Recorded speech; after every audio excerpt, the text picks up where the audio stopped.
I'm making a video to show various measuring devices, and today we're making a video with calipers or verniers. A device like this, is the same thing. This is just you got to really know what to do on a caliper or vernier like this. So this is a bit more difficult to use as a metal one, but if you want to buy one from the local hardware, you can buy one like this. And they're not expensive because this one made of plastic. This one's got a dial. This one you're gonna have to learn how to use the increments. So it's quite a difficult thing to use. And then you get another one which is even easier to use. It's got a liquid crystal or LCD display, and that one's the easiest to use. What happens is these devices can be used for measuring three different points of measure. So in other words, I'm going to show you just how this one works. I've got a little plastic one here. It's not expensive. It's got a little dial. So what happens is you can normally turn this to the point. So what I've done is I've closed it all the way, and I'll make sure that it's exactly on 0 there.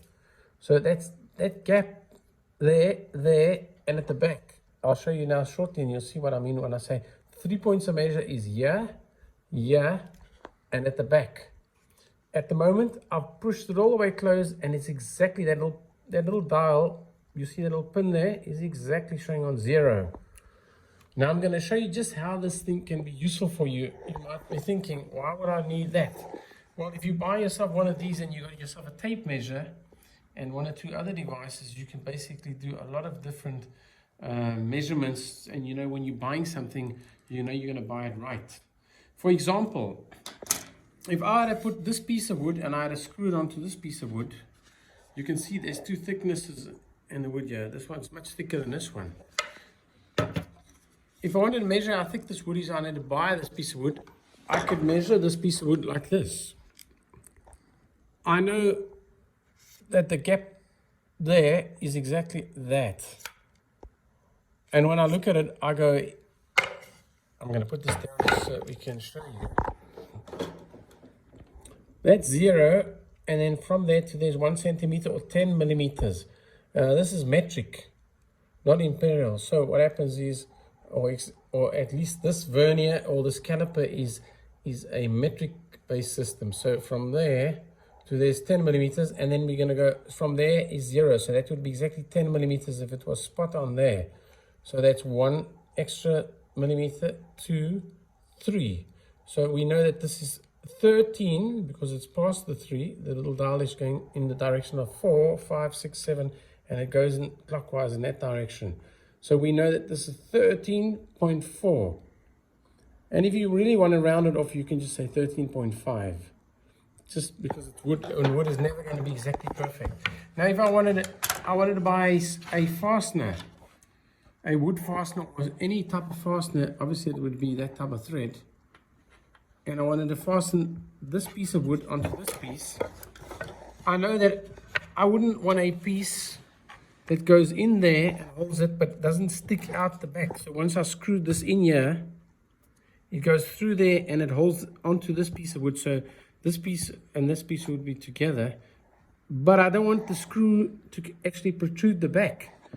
So what I'm going to do is I need to measure what is the thickness. We know that thickness was 13.5 roundabout, and the other piece is, let's see, it's 27.7. If you can see, there's the 20 or the 2 centimeter mark there, and then you look at the dial, it goes from 7 to 8, and it's just between 7 and 8 there. So now I know that if I buy a screw, it can't be more than 40 or 4 centimeters. It can't be. It's best to get a screw that's about 35 maximum. And that's where it's going to be useful. So you go to the shop, so you know that the material back at home to fasten those 2 pieces needs to be, let's say, around about there. And it won't come sticking out the back here, like this. If I can just show you, I'm going to show you just roughly. That screw is sitting flush or flat there, and it's not protruding out the back here. Now we're going to measure the screw. A screw like this, we would measure like that. And if you see, it's 30 over there it's 10, 20, 30 millimeters, and then you see a 4 and a 5, so it's just beyond 4. So that's 34.3, because it's just under 3, just before the little longer line there, which is 34.5. This one would work perfectly. And now you want to know how thick this thread is. So let's say this wasn't for really strong application, then you'd know that you could use the vernier to check how thick the screw is. In other words, this is the 3.5. It's at the moment it's sitting just between 3.4, 3.5. But I've rounded off that at 3.5. So in other words, this screw is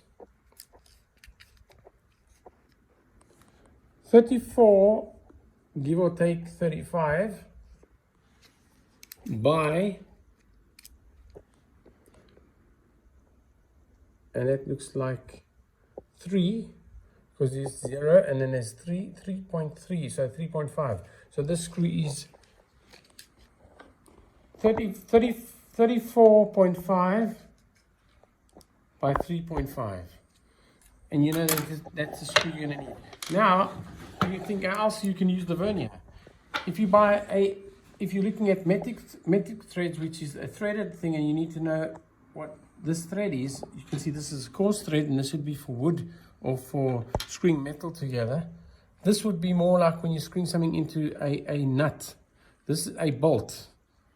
So you'd have to screw, and sometimes you get this in a hexagonal head here on the back here. This is for putting a Phillips or a star screwdriver in the back. They call this a pan posi head. It's just the shape of this. This would be called a countersink posi drive, because it actually fits a star screwdriver or a Phillips screwdriver. So if I want to know what this is, what I would do is I'd first want to know what is the metric thread. In other words, that thread there that would screw into something, it would be the diameter. In other words, like that. You can do it like that. It's just before 8, which means this is a metric 8, M8. Now I need to know the length of it. So I measure the length either like this, just roughly. If you're not worried about getting it perfect, that's about 34, because you can see there's a 30 and then there's 4 just here on the dial here. Or, now you're going to see the point I haven't shown you yet. You see this little pin sticking out the back, and you'll see it moves now. And you see the dial spinning around. If I put it down, it's 0. If I pull on there, this pin starts sticking out the back here. And I'm going to rest it just on the back of that shoulder. I'm going to go back. And I'm going to turn around so you can see actually what I'm doing here. I've gone onto the shoulder, and I've stopped up, butted up against the back edge here. That from there to there is the depth. You can measure the depth of anything. So in other words, I'm going smack bang. It's 10, 20, 30, and then there's a 4. So it's 34.7, because there's 0.5 there, 0.6, 0.7. It's just before 35. If you want to, you can round this off, because it doesn't have to be perfect, exact. I would say this is a 35 millimeter. So this would be called an M8 because of the diameter. Just before 8 there, but you'd call this an M8, metric 8 by 34 point something, so it's M8 by 35. So you know what to use. You'd use this obviously on a different application, but most people would be doing something around the house around wood. So in other words, if I wanted to measure this piece of wood here, I want to know what the width is of this wood. This is just before 40 there, it's 30. And then you see a 40 there, and if it was on 0 there, I'll use this to show you. If it was exactly on 0 there, it would be exactly 40, because it's 10, 20, 30, 40. And that would be exactly on 0 there. But because it's just before that, and it looks like it's just before 5, this would be around about 39.5. But I doubt that people will be selling the wood like that. It would probably be rounded off to 40. And then that is 13.5. So I would say that would be rounded off to 14. So this piece of wood would be 40 by 14.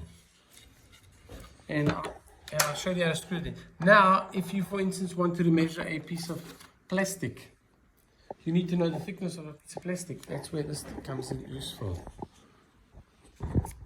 I'll make sure that it's 0. Then I measure it, and it shows that you can't see the 5mm or the 10, so I can see a 3 there. So this is 3mm material. I've rounded off to 3mm. And now I'm going to show you the one other thing. I've got a piece of sellotape here. This is going to show you how you can use it exactly. It's just a Scotch, 3M Scotch sellotape. You can use, make sure it's 0 by turning this dial to zeros. If you have a LCD display, liquid crystal display, it's much easier. You just make sure you calibrate it to 0, and afterwards you can actually check. This is the width of the tape. The tape is, there's 10. It's just near 20, so this is 19.4mm. Now I want to know the diameter of something. Can you see there's a 40? It's 10, 20, 30, 40. It's just beyond 40, so this is 40.4. If it was exactly on 0, it would be exactly 40. Now, if I want to know the depth of something, I want to know how deep this is. I go make sure that it's on 0 again. I pull it out by pulling the caliper down like that. And I measure the depth by pressing this down. You see the dial's turning. This is telling me that it's 18.9. I know that when I measured it like this, it was slightly different, because obviously the tape is not regular, it's not exactly perfect. But there's many other ways to do it. For instance, if I want to measure the depth of this table, there's a piece of metal underneath this piece of thing holding up these pieces here. This is the edge of the table. I want to know what the gap is there. I go down. This metal stopped at the metal. This yellow plastic edge stopped at the top of this. It tells me that these pieces of wood are around about 14mm. There's 10 and then there's 4. It's telling me that this is about 14mm thick pieces of this is composite wood or wood. And then if I wanted to measure the width of this piece of wood, I could measure it like that. I'll show you maybe there. If I wanted to measure the width of this wood, and it goes 10, 20, 30, 40, 50, 60, 70, 80, 90, 10 centimeters or 100, 110, and it's just before 120, so it's 119.5, these pieces of wood. And you could even measure it like this, the depth. Instead of doing the depth, you can measure the thickness of wood. That's 14. Exactly like if you do it like this. So that's when it's really useful, especially for screws. You go to a shop and you need to, most people are using wood around the house, and they need to know what size screw do I need to buy that's not going to go right through. I think that's probably the most useful part of this thing. Or you need to drill a hole or something and you need to see what size you need to drill. I would say that the greatest thing about using a caliper or vernier for this purpose would be exactly that. You don't want to go through there, and you need to measure the thickness of both pieces of wood together. This is 41.5, so you need to make anything shorter than that, and that's perfectly what this thing could be used for.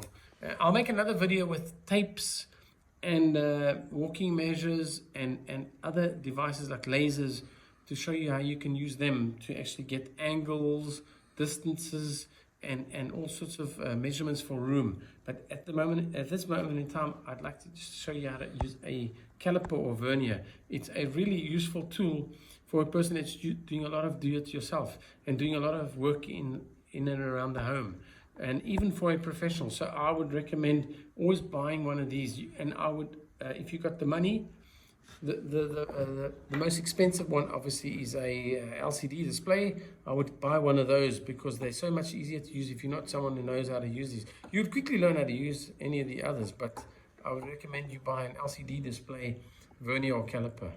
Thank you very much for watching, and if you like this video, subscribe and like the button, push the like button. Thank you very much.